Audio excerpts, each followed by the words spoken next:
Hello and welcome to the Ghosts and Folklore podcast. I'm Mark Rees, and on each episode, I investigate a different, weird, and wonderful subject. And on this episode, we are going to explore an ancient burial site that has got it all. Some spooky folklore, some modern-day ghost sightings, legendary tales of kings and wizards, even a link with Dylan Thomas, who, by all accounts, tried to raise the dead in this location. All this and more is coming up in this jam-packed episode all about King Arthur's Stone in Gower. And so, to begin at the beginning. And during the summer solstice this year, which was just a few weeks ago, I'm recording this in July, I visited Arthur's Stone with my documentary-making friends, Steve and Ant, and we were there on the longest day of the year. It was also the hottest day of the year. Luckily, there's a pub just down the road, also called King Arthur, the King Arthur Hotel. But for many people, this really is a magical, mystical place. And of course, I'm talking about the stone again now, not the pub, although the pub is very nice. But for many pagans, this really is a sacred site. Not just for the summer solstice, for all the solstices, the equinoxes. It's a great place to go around Halloween time. And as I was standing there on that day, on the longest day of the year, looking out over the world, I thought, yes, we might be there filming a video, but this would make a perfect podcast episode. And so here it is, an episode inspired by that summer solstice visit to Arthur's Stone in Gower. And I should start by clearing up the name, because I do refer to this stone throughout as Arthur's Stone, because that is how it is commonly known. That's how it's best known. But technically, this is much more than just a stone. It's a heck of a lot more than a stone. And Arthur's Stone isn't its real name. Arthur's Stone is the more common name for Maen Ceti. And Maen, M-A-E-N, Maen, does indeed mean stone in Welsh, but not your average stone. The word Maen refers to much loftier stones like monoliths, monuments, standing stones. It's a bit like calling Stonehenge a stone. It's got stone in its name, but it's a heck of a lot more than a stone. It's the same case here. It might have stone in the name, but this is a legendary stone. Hence the supposed connections to King Arthur that we will get to shortly. As for the Ceti part of the name, Maen Ceti, C-E-T-I, that's a little bit trickier. It is assumed to be a name which might make it Ceti's Stone, as opposed to Arthur's Stone, but who or what Ceti might be is a total mystery to me. If anyone out there does know, please answers on a postcard and let me know. But to the best of my knowledge, it might just be an educated guess, but Ceti is assumed to be a name. So that's the original name, but why is it known as Arthur's Stone, and where is it? Well, Arthur's Stone can be found on Cefn Bryn, a very ancient, mystical place, a 5-mile-long, old red sandstone ridge, and the stone itself is up on high in this elevated spot with this fantastic panoramic view across the countryside, across the waves, and this elevated position will play an important part in the ghosts and the folklore that we have coming up in this episode. But it's very high, very remote in the village of Rennelston, in the peninsula of Gower, in the city and county of SWANSEA, in the country of Cymru, which of course is a part of the island of Britain, which was King Arthur's domain in the time of legend. And Arthur's Stone has been described as Gower's most famous grave.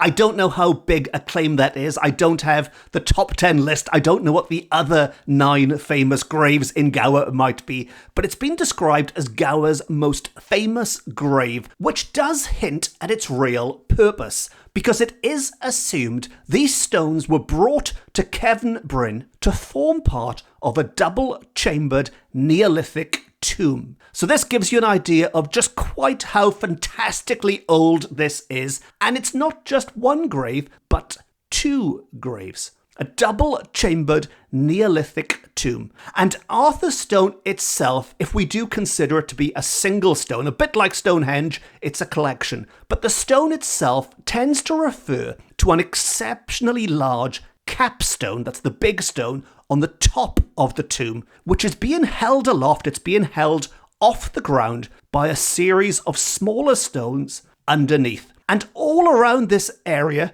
is many, many more even smaller stones. You can't see many of them. They're covered by the grass. But this is a very, very stony area, not somewhere to go walking around barefoot. But if you can picture the scene, there's one huge stone, one huge capstone, big enough to cover a space with at least 2 dead bodies lying beneath it. This is the double-chambered tomb, being held up by smaller stones, which they're still big, of course, but small in comparison to this huge capstone. And this will give you some idea of what it looks like. Or, of course, if you follow me on social media, I did post some pictures at the time from Arthur's Stone during the solstice. And what I'll do the day this episode is published, I will put some more back out there so you can see them on Facebook or whatever platform it is you choose to follow me on. But for now, if you can just imagine this huge capstone, which is described again, even by capstone standards, as being exceptionally large. It can cover these bodies that are assumed to have been buried beneath it. But that doesn't really do it justice,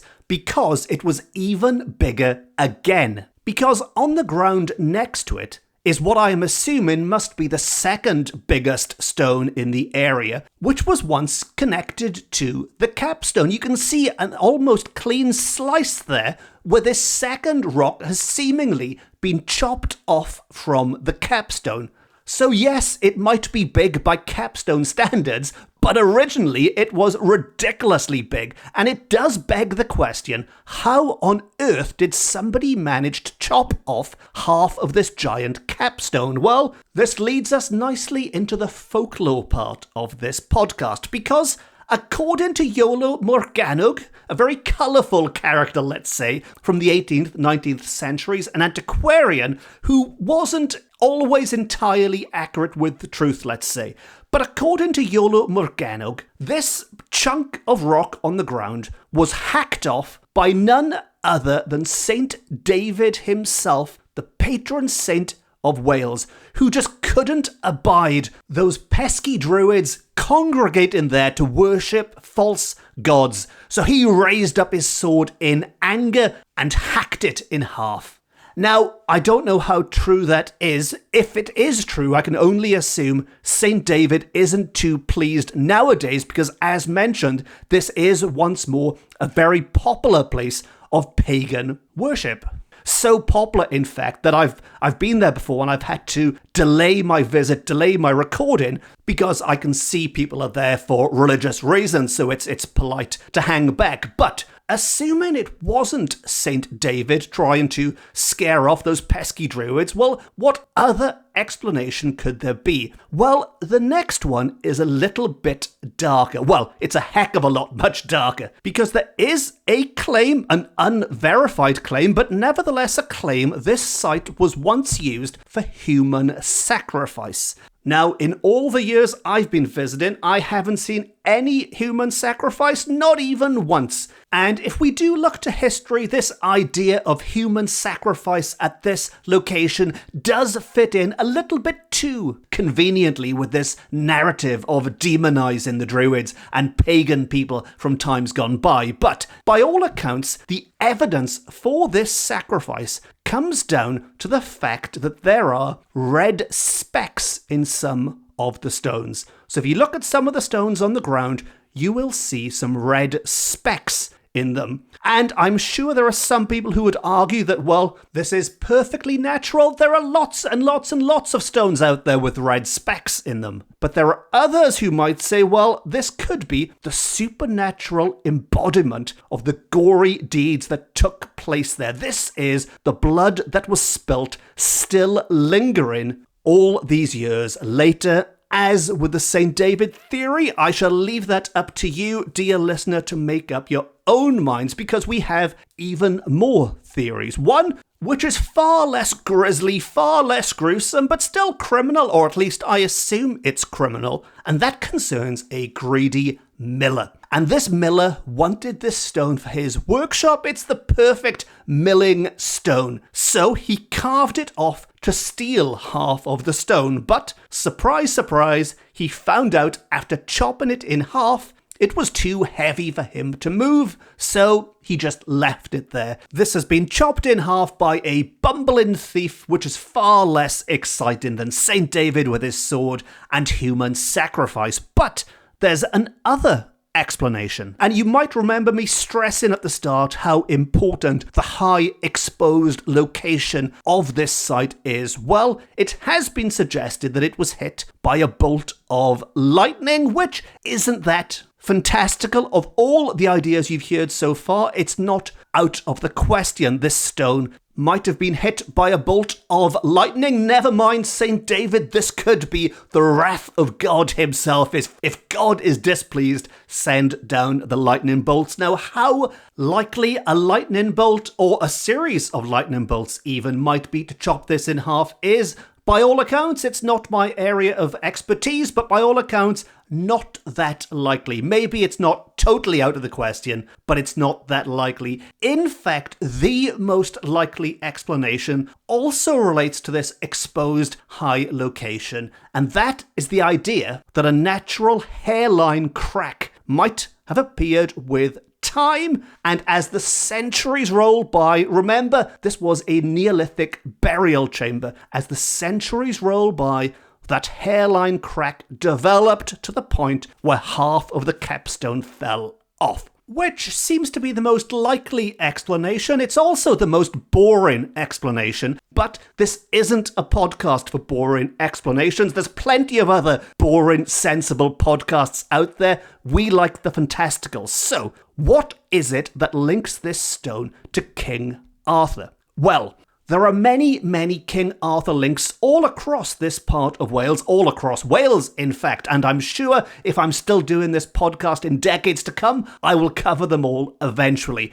But as a result of so many stories, the story of this particular stone has become a little bit muddled up over the years, but the basic facts remain the same. The one big difference I should highlight is that in the version I'm going to tell you, it starts in the county of Carmarthenshire, the neighbouring county of Carmarthenshire. In some later versions, it starts in the Neath Valley, which is itself a wonderful, wonderful area with loads of folklore links. But to the best of my knowledge, the Carmarthenshire version seems to be older, so I'm going to mention Carmarthenshire, but if anyone knows any different, again, I'm quite happy to be corrected. Answers on a postcard, the same postcard even as earlier. And the reason Carmarthenshire works so well is that Carmarthen, again, as I'm sure I've mentioned on this podcast before, but Carmarthen is the birthplace of Merlin the Wizard, Merlin of Arthurian legend, who's known in Welsh as Merlin Wyllt, which means wild or mad Merlin, which is a great name. It's much better than wizard. Wild Merlin from Carmarthen. His name is even in the town. Carmarthen in Welsh is Caer Verddin,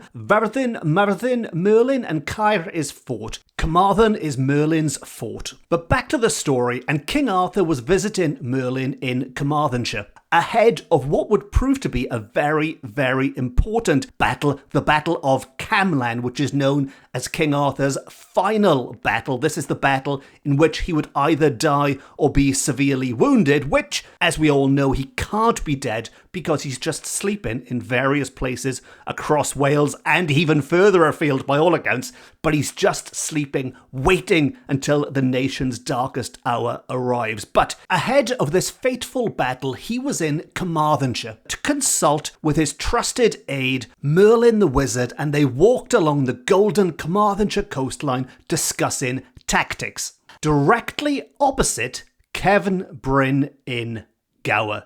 There they were on the other side of the Lough estuary in Llanelli, and that is where, when the two were deep in conversation, King Arthur was forced to stop because there was something bothering him. He was unable to concentrate on anything, and he was growing increasingly irate. He was getting angrier and angrier with something that was bothering him in his shoe. So he stopped, took off his shoe or boot or whatever footwear the King of Britain wears, and removed from it the tiniest of pebbles. And in a fit of anger, a fit of rage, the king hurled that pebble as hard and as far as he could over the water. It flew over the estuary and landed in, you guessed it, Cefn Bryn in Gower. Now, of course, that was a small stone when he threw it, small enough to roll around in his shoe and bother him. But when it landed, it swelled in size to become this massive capstone that we know today, having been touched by such an illustrious hand, the most wonderful ruler of all time. Further, all of the other stones around it realized how important this stone was now and raised it up in veneration to celebrate the fact that they had amongst them a stone touched by Arthur.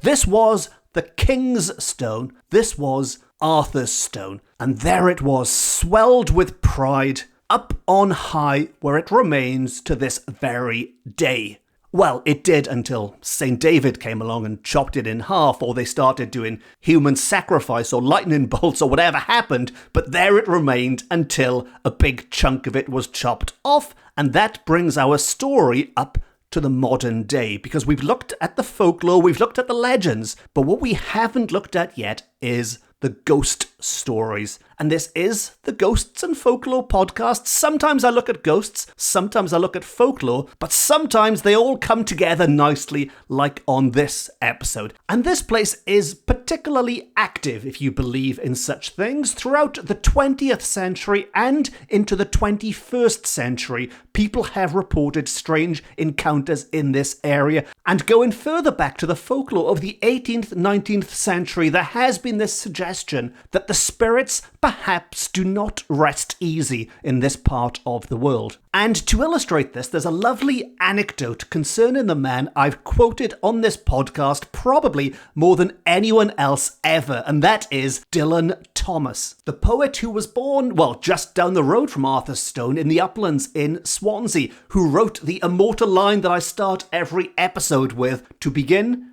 at the beginning. And Dylan was well aware of Arthur Stone's reputation because, so the story goes, he took a group of amateur actors there one night to try and raise the spirits and tell a few ghost stories, which does tie in nicely with Dylan's sense of humour, but also his belief in an afterlife and his thoughts on the spirit continuing after death, which I won't go into too much detail right now, but if you would like to know more about that, one of the very first episodes I recorded for this podcast, episode 6, 7, 8-ish, was all about Dylan Thomas and the paranormal, so if you're a Dylan fan, go back and check that one out. But back to Arthur's Stone, and one of the tales Dylan might have heard, it's the most popular one connected to this part of the world, is that of a spectral knight, possibly knights, and possibly on horseback. Where the confusion comes from, I think, as to whether this is a single knight, whether this is a group of knights, and whether one or all of them are on horseback, comes about firstly because of the name. So if anyone sees anything remotely strange there, it's kind of natural to make that leap to think that shape I saw could have looked like a knight, could have been King Arthur himself. However, it has been suggested this is a much more malevolent force. If this is some Arthurian figure, it would appear to be an enemy of Arthur. This is not some comforting, benevolent king. This is a much more unwelcome presence. But to give these witnesses the benefit of the doubt, if they are in fact accurate in describing figures that look like knights, whether these are spirits clanking around in armour or whatever they may be, assuming they are accurate, while the idea that this is King Arthur might be a little bit fanciful, especially if it would be an evil King Arthur, nevertheless, while there are lots of ifs and buts and maybes here, people have reported seeing a phantom knight and phantom knights, multiple knights,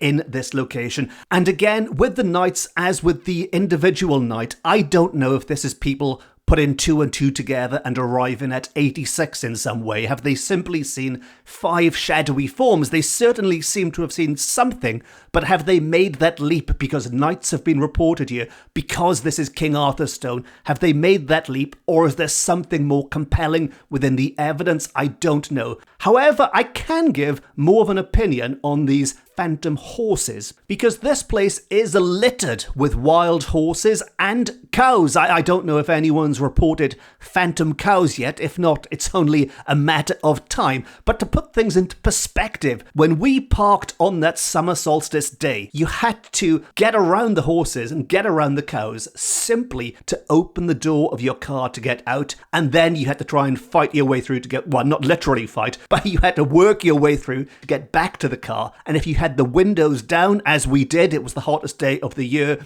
don't be surprised if there's cows and horses sticking their heads into your car, into your lunch. Don't eat food while reversing out of Cefn Bryn. But I think that does make the horses slightly more easier to explain. If people do see the shadowy forms of horses in and around this area, well, maybe that's exactly what they are. They are just horses out and about on a nighttime stroll. Maybe a good way to test this is to wind your window down and start eating a sandwich and see if that spooky spectral horse comes over for a bite. But again, these are all ifs and buts and maybes. If we take these reports on face value, it would appear there are phantom horses there with the phantom knights. And if that wasn't enough, there is another kind of spirit that supposedly you can conjure up in this location. And for that, we need to dive back into the folklore, which also has some other interesting little points about Arthur's stone, such as the capstone can move by itself. Yes, the stone can move by itself and heads down to the water for a drink before dawn, and you can visit this body of water it supposedly travels to if you turn left from Arthur's stone as you're approaching it from the road, assuming you can get through all the cows and horses, that is. You will find this wonderful big pond, and next to it, incidentally, this is going off on a tangent slightly, but next to it is what's called the Great Cairn. The Great Cairn, because while King Arthur's stone is the famous one, that's the one people like me record podcasts about, there are, as mentioned, many, many more stones around here, and that means many, many more burial sites. Some are small, almost minuscule, but some, like this one, are great, as the name suggests. And this is a huge, huge site. The big difference and why it doesn't get shouted about, I guess, is this is made up of lots and lots of smaller stones,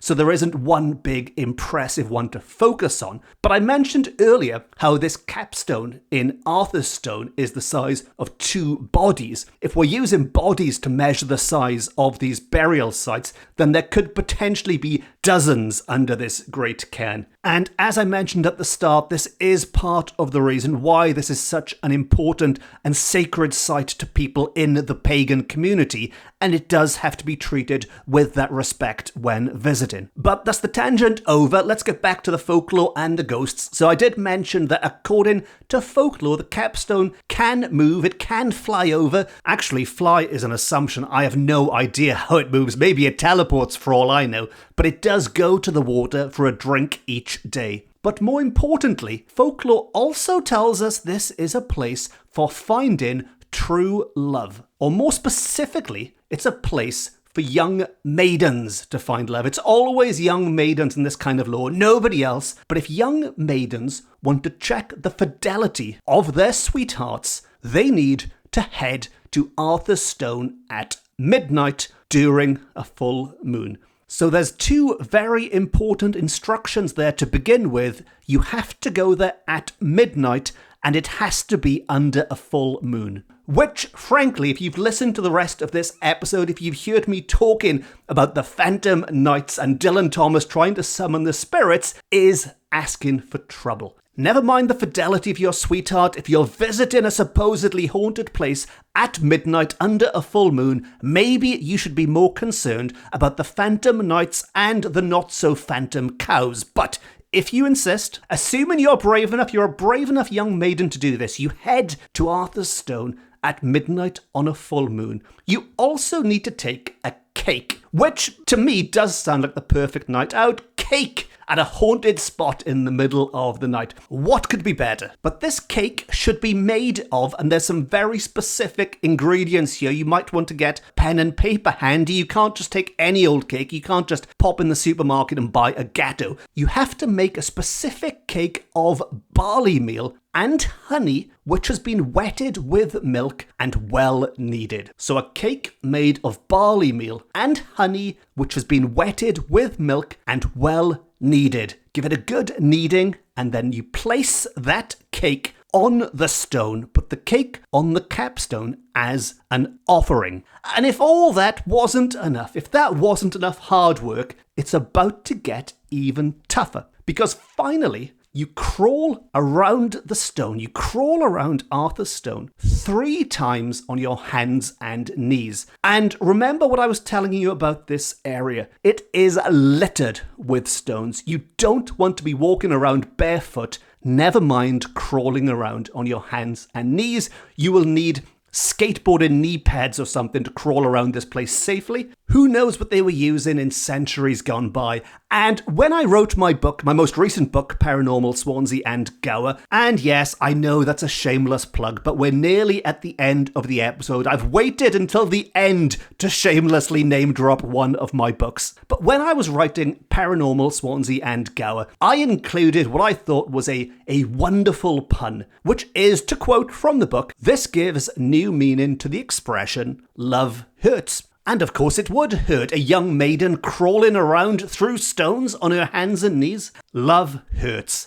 And it looked great on the page, and when it came to writing this episode, I thought, I know, I'll use that same pun on the podcast. However, I soon discovered that while it might work on the page, when you say that aloud, it just sounds like a terrible dad joke, and I know all of my jokes are terrible, but even by my standards, this was setting the bar pretty low. So, as a compromise, I decided I would keep the joke in, but I would apologise in advance for doing so. So, I'm sorry. Let's get back to wrapping up this episode. And to recap that Love Hurts piece of folklore, you head to Arthur's Stone at midnight during a full moon with a tasty cake. You place it on the capstone. You crawl around on your hands and knees 3 times. And after all of that, if your sweetheart, if your chosen one is faithful to you, they will materialize. And if they don't materialize, you need to get rid of them quickly because you deserve better.